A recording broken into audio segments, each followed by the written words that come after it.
আপনি যে কেসটি লিখছেন তার কি কোনো সাক্ষীর প্রয়োজন হবে না? হ্যাঁ, অবশ্যই হবে।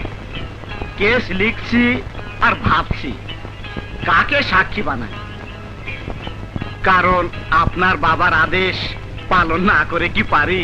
আপনার সততা আর কর্তব্যনিষ্ঠা দেখে আমার নিজেরও আপনার প্রতি শ্রদ্ধা বোধ আসছে।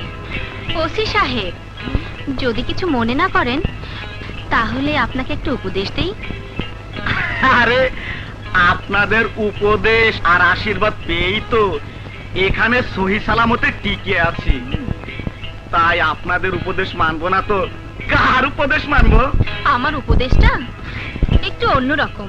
যেমন? নিশ্চয়ই এসে আকরাম সাহেবের নাম শুনেছেন। হ্যাঁ, শুনেছি। তিনি কিন্তু আমার এবং আমার বাবার মতো লোকদের কথা শুনে বর্তমানে স্ত্রী ঘরে আছেন। তাই বলছিলাম কি, আমার বাবার উপদেশটা না শুনে এই কেসটা না নিলে হয় না? ওসি সাহেব, এই কেসের সাক্ষী আমরা দুই বোন, আর আমরা সাক্ষী দিলে এই কেসের 1 নম্বর আসামি হবেন আমার বাবা নাদের মোল্লা, আর 2 নম্বর আসামি হবেন আমার চাচা কাদের মোল্লা, আর এদেরকে সহযোগিতা করার জন্য 3 নম্বর আসামি হবেন আপনি।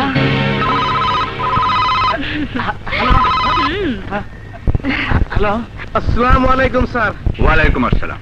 শুনুন ওসি সাহেব, রফিক এবং রবিনকে আসামি করে আপনি যদি কোনো মামলা নেন তাহলে সেটা সাক্ষী প্রমাণ ব্যতি রেখে নেবেন না, কারণ ওই ঘটনার একজন প্রত্যক্ষ সাক্ষী আমার পাশেই আছে। অন্যজন বোধহয় আপনার পাশে। জি স্যার। মামলা যদি আপনাকে নিতেই হয় তাহলে পুরো ঘটনাটা তদন্ত করে ঘটনা ঘটানোর জন্য যে যতখানি দায়ী তাদের দোষী সাব্যস্ত করে তাদেরকে আসামি করে তারপর মামলা নেবেন। এটা আমার নির্দেশ। আসসালামু আলাইকুম স্যার। কি ব্যাপার ওসি সাহেব, কেস নেবেন না? জীবন চলে গেলেও এই কেস আমি নেব না। ঠেলার নাম বাবাজি। মা, আজ তোমাকে বলতেই হবে, তোমার বুকের মধ্যে কি সেই কষ্ট যা তুমি সন্তানের কাছেও বলতে পারছো না। রবিন, তোর বাবা এবং নাদের মোল্লা একত্রে রাজনীতি করতেন, কিন্তু উভয়ের উদ্দেশ্য ছিল ভিন্ন। তোর বাবার চিন্তাধারা ছিল মানুষের সেবার চেয়ে বড় কিছু নেই, আর ওই নাদের মোল্লার উদ্দেশ্য ছিল রাজনীতির সাইনবোর্ড লাগিয়ে মানুষকে বিপদে ফেলে নিজের স্বার্থ আদায় করা। একটি বিষয় নিয়ে নাদের মোল্লার সাথে তোর বাবার মতবিরোধ হয়। নাদের মোল্লা তার কৌশল অবলম্বন করে বিষয়টি তার পক্ষে নেবার জন্য প্রশাসন থেকে আরম্ভ করে ওই রাজনৈতিক দলের সকলকে রাজি করাতে পারলেও তোর বাবা করাতে পারেনি। আর রাজি করাতে পারেনি বলেই তোর বাবাকে জীবন দিতে হয়েছে।